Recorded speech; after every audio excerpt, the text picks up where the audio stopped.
वचना दे नाल हरावांगे तेनू वचना दे नाल हरावांगे तेनू वचना दे नाल हरावांगे तेरा साडे ते शैताना कोई चलेना नहीं हो तेरा साडे ते शैताना कोई चलेना नहीं हो असी यसू दे सिपाही सानू जाने ना कोई हो असी यसू दे सिपाही सानू जाने ना कोई हो असी कोई हथियार ना उठावांगे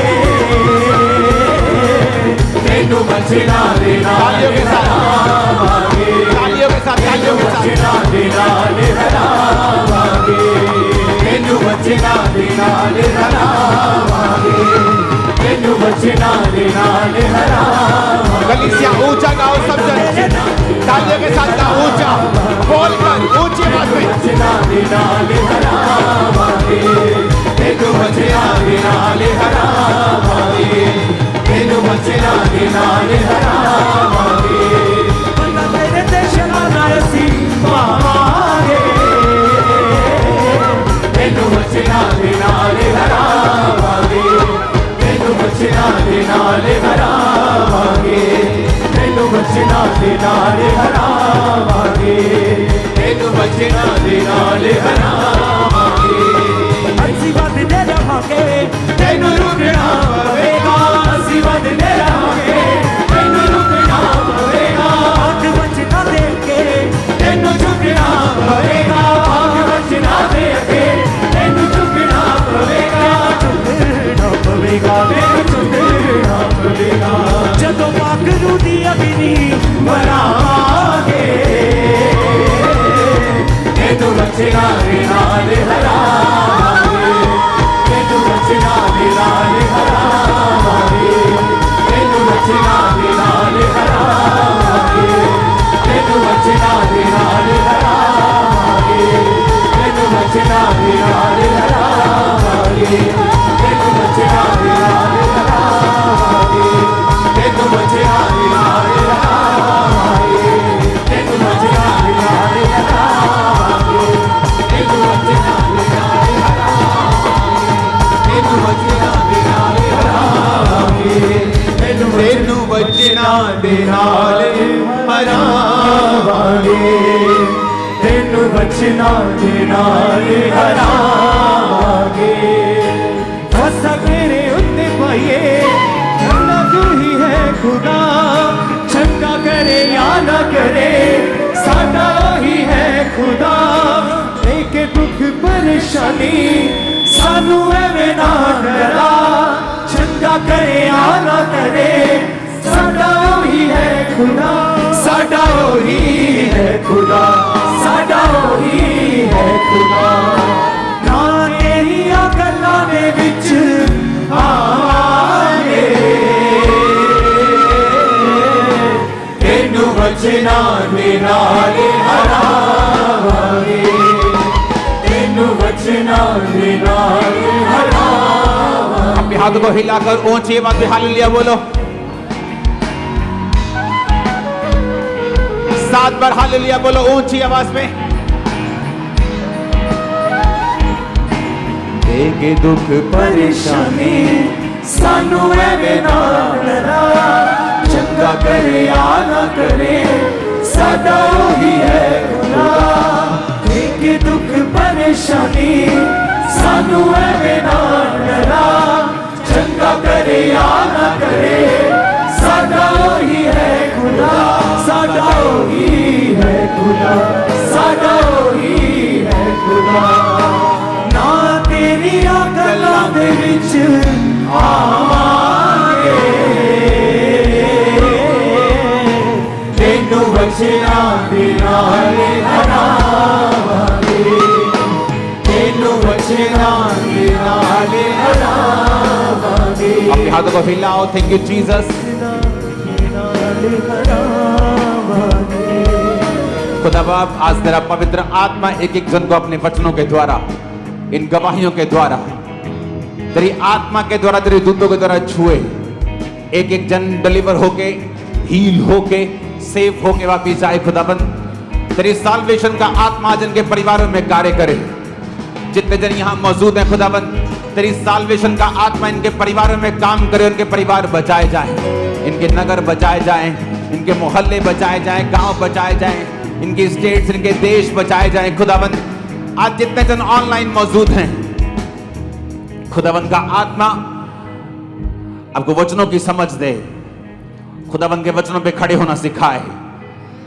आमीन। ऊंचा ये आशीष आपकी है। अपने हाथों को उठाओ, याद रखो वर्शिप एक अंगीकार है, इसलिए किसी भी चर्च की वर्शिप कंफ्यूज नहीं होनी चाहिए। उसे मालूम होना चाहिए वो क्या गा रहे हैं, कौन से वर्ड्स गा रहे हैं। अपने हाथों को उठाकर गाओ। एवे दुख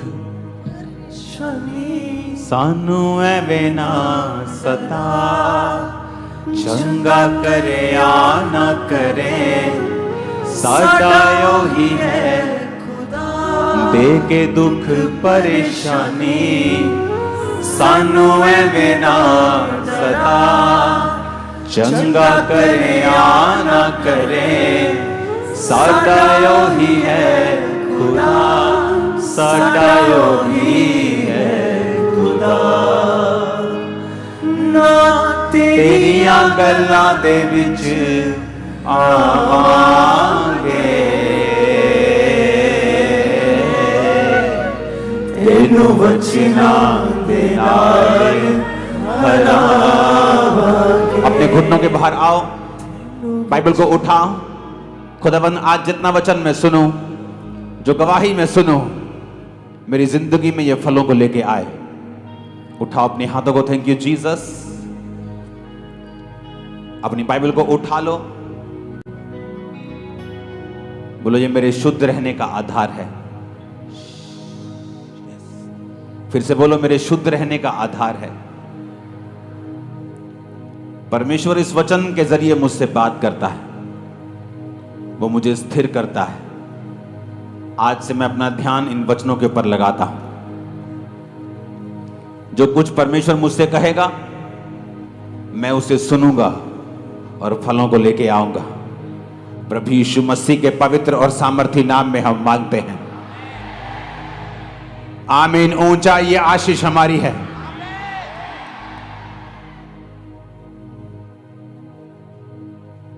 टांगे नीचे करो। ये जो साथ वाले तुम्हारे चेले चपाटे हैं ना, इन्हें संभाल के रखो थोड़ा सा।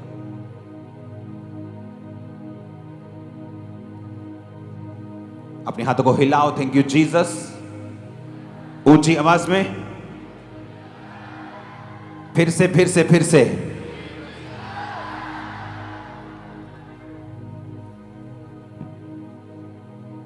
बोलो शैतान तू मुझसे कुछ भी चुराने ना पाएगा। अपने दोनों हाथों को उठाकर एक वचन के साथ हम प्रार्थना करेंगे। नीति वचन में लिखा, परमेश्वर ने कहा जो कुछ तुझे दिया गया है उसकी रक्षा कर। क्योंकि प्रॉब्लम यह है कि आपके पास जो कुछ होता है आप उसकी रक्षा नहीं करते, क्योंकि आपका ध्यान उन चीजों की ओर है जो अभी तक आपके पास नहीं पहुंची। और इस स्ट्रेटजी से, इस प्लान से शैतान वो भी आपसे छीनने की कोशिश करता है जो आपके पास है। इसलिए परमेश्वर ने कहा जो कुछ तुझे सौंपा गया है उसकी तू रक्षा कर। अपने मन की तू रक्षा कर। जो कुछ तुझे दिया गया है उसकी रक्षा कर। जो तुझे सौंपा गया है उसकी रक्षा कर। और रक्षा हम करते हैं प्रेयर से, अलर्ट रह के, पाप से दूर रह के, प्रार्थना में रह के, थैंक्स गिविंग दिल के साथ, धन्यवादी दिल के साथ हम परमेश्वर के सामने जब होते हैं, हम उन चीजों के लिए थैंक्स करते हैं जो हमारे पास हैं। बहुत सारे लोगों ने अपनी ब्लेसिंग्स को गवाया है। बहुत सारे लोगों ने अपनी लाइफ में बैकस्लाइड हुए हैं क्योंकि उनका ध्यान निरंतर वहां रहा जो अभी तक उन्हें नहीं मिला, और उन चीजों के लिए वो शुक्रगुजार नहीं थे जो उनके पास थी। जो आपके पास है, अपने आसपास अपने लोगों की और अपने मोहल्ले में दृष्टि करके देखो, कितने हजारों और लाखों लोगों के पास वो नहीं है जो आपके पास है।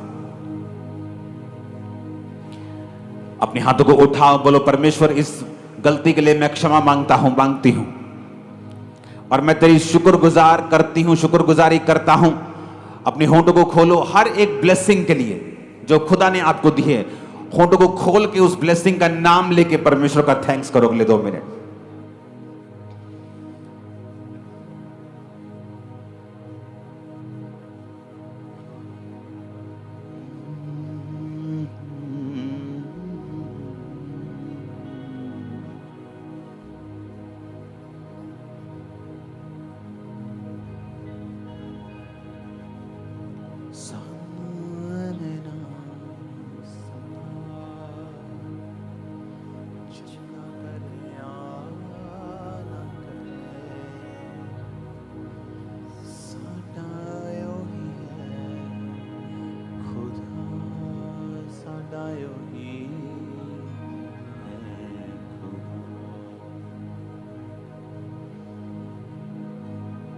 तेरियां गल्लां दे विच नाया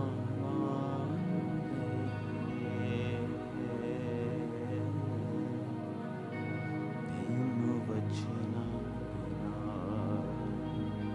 अपने होंठों को खोलकर परमेश्वर के सामने एक सीरियस मन के साथ जो कुछ ऑलरेडी आपके पास है उसकी रक्षा कैसे करते हैं, थैंक्स गिविंग के साथ उसको यीशु के लहू में छुपाकर परमेश्वर के सामने अपनी जिंदगी को फिर से डेडिकेट करें, फिर से समर्पित करें, फिर से पापों की क्षमा को मांगते हुए अपने संबंधों को परमेश्वर के साथ फिर से राइट करते हुए, स्ट्रॉन्ग करते हुए, पहले से भी अधिक मजबूत करते हुए आप उन चीजों की रक्षा करते हैं। और यीशु मसीह के नाम में आपकी लाइफ के ऊपर मैं घोषणा करता हूं, जो आपके पास है आप उसे डबल होता हुआ देखेंगे और जो नहीं आया आप उसे आता हुआ देखेंगे। अनथैंकफुल वाला आत्मा, कंफ्यूजिंग आत्मा आपकी लाइफ को, बॉडी को, सिस्टम को छोड़ के राइट ना आउट हो जाए, कभी वापिस ना आए इन जीसस नेम। क्योंकि आज आप छुटकारे के लिए चर्च में एंटर हुए हैं। पवित्र आत्मा आपको छुटकारे के लिए लेके आया है। अपने हाथों को उठाओ और इस बात के लिए आप नियम बनाएंगे कि आप रोज जो कुछ आपके पास है आप उसके लिए थैंक्स करेंगे। और एक और तरीका है आशीष को लेने का, एडवांस में परमेश्वर का थैंक्स करना उन चीजों के लिए जो आपके पास नहीं है।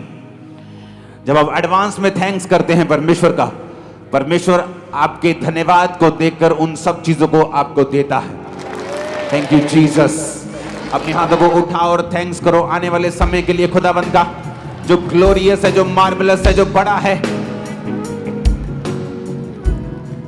Hallelujah, hallelujah. अगर परमेश्वर आपसे प्यार करता है, अगर आप प्रभु में सही चल रहे हैं और वो आपसे बहुत प्यार करता है, तो एक निशानी होगी, वो आपके प्लान्स कैंसिल करके अपने प्लान्स को पूरा करेगा। आपके सारे प्लान जो आपके हैं और परमेश्वर के नहीं, कैंसिल हो जाएं आज उसकी हुजूरी में। और आपके सारे प्लान जो खुदाबंद ने आपके हृदय में डाले, जो खुदाबंद के हैं, वो कामयाब हो जाएं इन जीसस ने। अपने हाथों को उठाकर थैंक यू जीसस बोलते हुए, हिला के अपने हाथों को थैंक यू जीसस बोलते हुए। तो जब भी आज से प्रार्थना में आप बैठें, याद रखें शैतान की निगाह उन चीजों की ओर है जो आपके पास ऑलरेडी हैं। वो सेहत हो सकती है, वो पहली बरकतें हो सकती हैं, वो गवाहियां हो सकती हैं, लेकिन वो ये कोशिश करेगा आपका ध्यान उन चीजों की ओर लगाने के लिए जो आपके पास नहीं है, क्योंकि वो छीनना चाहता है। ये उसकी आदत है, ये उसका स्वभाव है। बाइबल कहती है वो छीनने के लिए, चुराने के लिए, घात करने के लिए और नष्ट करने के लिए आया है। इसलिए आदम उन चीजों की ओर देखा, हवा उन चीजों की ओर देखती रही जो उसके पास नहीं थी। उसने उसे भरमाया और वो भी ले लिया जो उनके पास था। आज से मैं प्रार्थना करता हूं प्रभु यीशु मसीह के नाम में, धन्यवाद करने वाला दिल आपके हृदय में आ जाए, आपकी स्पिरिट धन्यवादी हो जाए सदा सदा के लिए इन जीसस ने।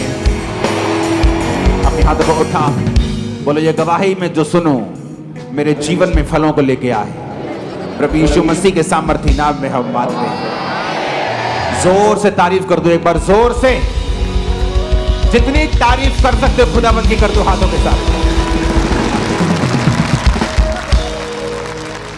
स्वागत है यीशु मसीह की प्रेजेंस में। आमीन। अब मॉर्निंग वाली मीटिंग्स थोड़ी रह गई, नाइट वाली शुरू हो जाएंगी, तो एंजॉय कर लो मॉर्निंग वाली मीटिंग्स। 1-2 हफ्तों में नाइट मीटिंग स्टार्ट हो जाएंगी। हालेलुया। अपने हाथों को उठाओ ऑस्ट्रेलिया क्रूसेड के लिए जो अगले हफ्ते होगा।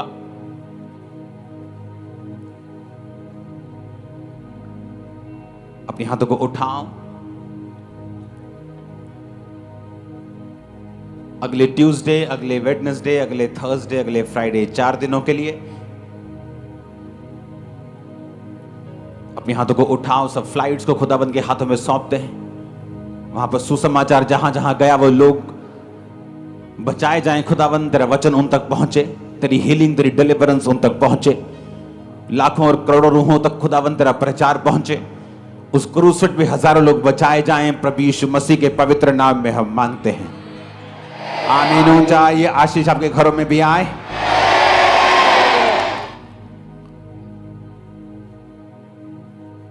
कलीसिया का शिक्षित होना जरूरी है। इसलिए आपको यह मालूम होना चाहिए कि जब आप खामरा चर्च में आते हैं आपके पास बाइबल होनी चाहिए, आपके पास कॉपी पेन होना चाहिए, ताकि जो कुछ आप सीखें आप उसे लिखें और बिना लिखे ना जाएं।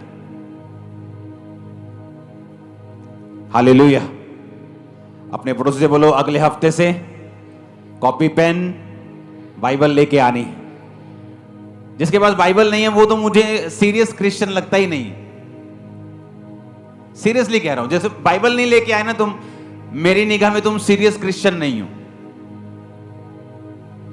क्योंकि और अगर आपके पास आपकी पर्सनल बाइबल नहीं है ना, मेरी निगाह में आपकी कोई वैल्यू नहीं। अगर आप मम्मी वाली बाइबल पढ़ते हो, या मम्मी आपकी बाइबल पढ़ती है, या आपका भाई आपकी बाइबल ले लेता है पढ़ना, आपकी बहन आपकी बाइबल लेती है, आपकी वाइफ आपकी बाइबल लेती, तो वो सीरियस क्रिश्चियन नहीं। आपकी बाइबल आपका बेस्ट फ्रेंड भी छोटी चीज है। मतलब 100 बेस्ट फ्रेंड त्याग सकते हो, अपनी बाइबल को त्याग नहीं सकते अगर आप रियली वर्ड से प्यार करते हो तो। अपनी बाइबल अपने पास होने का मतलब है कि अपनी गलियों में घूमना। अपने मोहल्लों में गलियों में घूमते ना, कितना कंफर्टेबल होते हैं। हमें यहां तक पता होता है इतने नाली च डक्का लग गया, हाँ कंफर्टेबल मालूम होता है। इधर स्कूटर खड़ा होगा, इधर साइकिल खड़ा होगा, इधर रेडी लगी होगी, इधर गोलगप्पे वाला खड़ा होगा। कितने मेरी बात समझ रहे हैं? लेकिन कहीं दूर चले जाओ तो गलियों में कोई भरोसा नहीं होता, कहां क्या निकलेगा। तो जो अपनी बाइबल जिनके पास पर्सनल है, उनको ऐसा लगता है कि वो अपनी गलियों में घूम रहे हैं। आप जस्ट बाइबल आपसे बात करती है, आप खोलते हैं, झट आपसे निकलते हैं, खुदाबंद बात करता है, आप भरते हैं, आप फिल होते हैं, सेम नहीं रहते। आमीन। तो कई बार आपने मेरे को देखा होगा कि मेरी बाइबल बाहर से, मेरे ख्याल जो अभी मेरे पास है 10 बार फट चुकी, लेकिन उसी की जिल्द करवा के फिर से रिन्यू करना पड़ता है। और मुझे पसंद नहीं। बाइबल्स हैं मेरे पास, जहां मैं होता हूं वहां अलग अलग बाइबल्स मेरी पड़ी हैं। वचन से प्यार करोगे तुम आजाद रहोगे। मेरा बिलीव है कि कलीसिया का शिक्षित होना वचन में बहुत अधिक इंपॉर्टेंट है। आप हीलिंग लेके चले जाओगे, लेकिन अगर शिक्षा आपके पास नहीं है, आपकी हीलिंग परमानेंट कैसे होगी? इसलिए प्रभु यीशु मसीह ने 38 साल के रोगी को हील करके बोला, फिर से पाप मत करना, ऐसा ना हो कि भारी मुसीबत में फिर आ जाए। यानी परमेश्वर ने कहा जो मुसीबत तेरी लाइफ के ऊपर है उसका कारण पाप था, मैंने मुसीबत तो दूर कर दी है, लेकिन अब तेरा पार्ट यह है कि तू पाप से बचा रहेगा तो फिर भारी मुसीबतों से भी बचा रहेगा। पर प्रॉब्लम यह है कि एक इंसान को मालूम होना चाहिए कि पाप है क्या। तो वो तभी मालूम होगा अगर आप बाइबल पढ़ेंगे। तो अगर आप चर्च में आएंगे, शिक्षा को लेंगे, रोज की रोटी सुनेंगे या रोज वचन सुनेंगे, आप वचन सुनते हैं, आप बाइबल पढ़ते हैं, आप चर्च में आते हैं, मीटिंग्स अटेंड करते हैं, आपको मालूम होता है ये काम मुझे करना है, ये काम मुझे नहीं करना। आप पाप से बचे रहेंगे तो मुसीबतों से, बीमारियों से बचे रहेंगे। आपके पास जो है आपको लगता नहीं वो इंपॉर्टेंट है, पर शैतान वो भी छीनना चाहता है। अगर आप थैंकफुल नहीं है, उसकी रक्षा नहीं कर रहे हैं, शैतान आपको वो दिखाएगा जो आपके पास नहीं है, ताकि वो आपको उससे अलग कर सके जो आपके पास है। अपने पड़ोसी को बोलो सीरियस हो जा, जो कुछ तेरे पास है उसकी रक्षा कर, सुरक्षा कर। आमीन।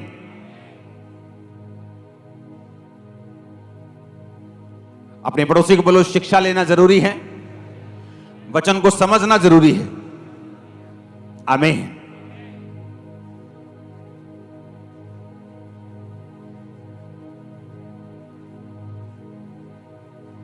एक कामयाब बिजनेसमैन और एक फेल बिजनेसमैन, फर्क क्या है दोनों में?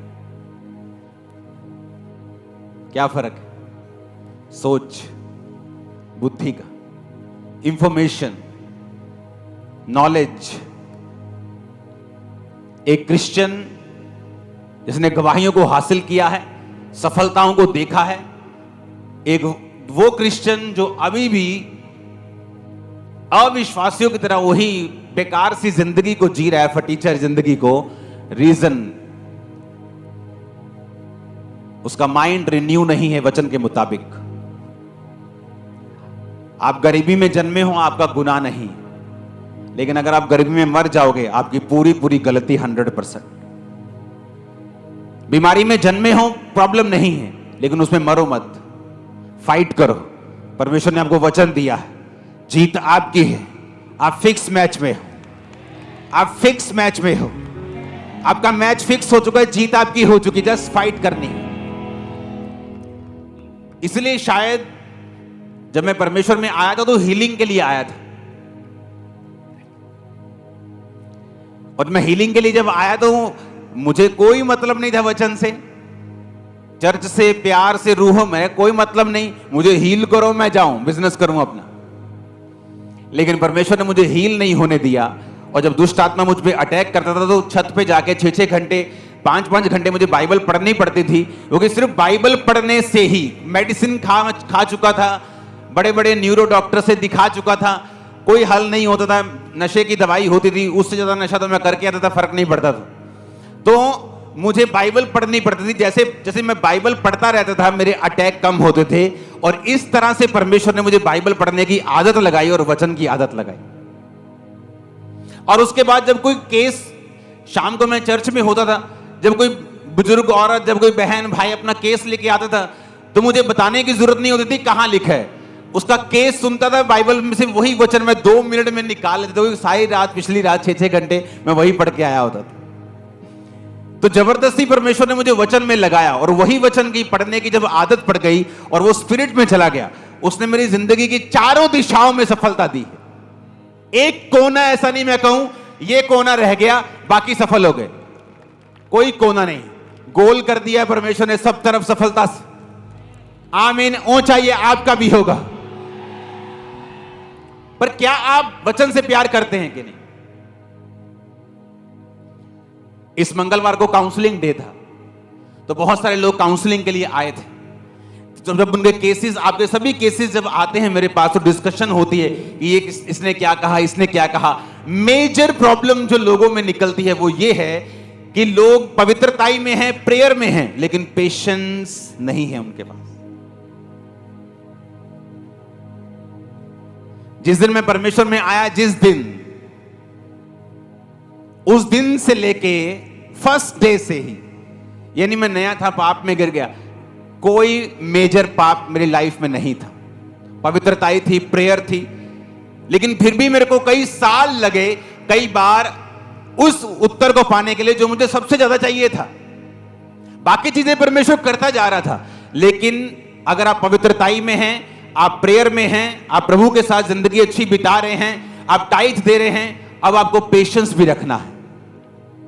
आपने अच्छा पौधा ले लिया, आपने अच्छी जमीन चुन ली, आपने गड्ढा बना लिया, पौधा लगा दिया, अच्छा पानी डाल दिया, अच्छी खाद डाल दी, इसका मतलब ये नहीं कि वो 2 दिन में उगाएगा। अब उसको टाइम लगेगा, वो उगेगा जरूर। तो मेजर प्रॉब्लम लोगों में थी पेशेंस नहीं, धीरज नहीं। वो कहते हैं कि हम प्रेयर कर रहे हैं, फास्टिंग कर रहे हैं, तो अभी हमें जवाब चाहिए, जबकि बाइबल ये कहती है कि परमेश्वर आपकी लाइफ में जब आप उसको अपना उद्धारकर्ता मान लेते हैं, वो अपनी टाइमिंग से आपकी लाइफ में काम करता है। हालेलुया। पिछले महीने अगर सिर्फ एक YouTube की बात करो तो 2 करोड़ घरों ने वचन को सुना है, सिर्फ एक माध्यम से। एक महीने, 28 दिन में, एक महीना भी नहीं। अगर परमेश्वर मेरी सब प्रार्थनाओं का उत्तर मुझे पहले साल में दे देता तो यह कभी ना होता, कभी ना होता। कांटा मार दो, पॉसिबल ही नहीं। तो परमेश्वर कई बार आपकी प्रार्थनाओं के उत्तर नहीं देता, आपको एक नेक्स्ट लेवल पे लेके जाने के लिए और आपको किसी खास काम के लिए तैयार करने के लिए। तो पेशेंस रखो, प्रेयर करो, पवित्रता में रहो, बने रहो, अड़े रहो और खड़े रहो, लेकिन पेशेंस भी रखना पड़ेगा, धीरज भी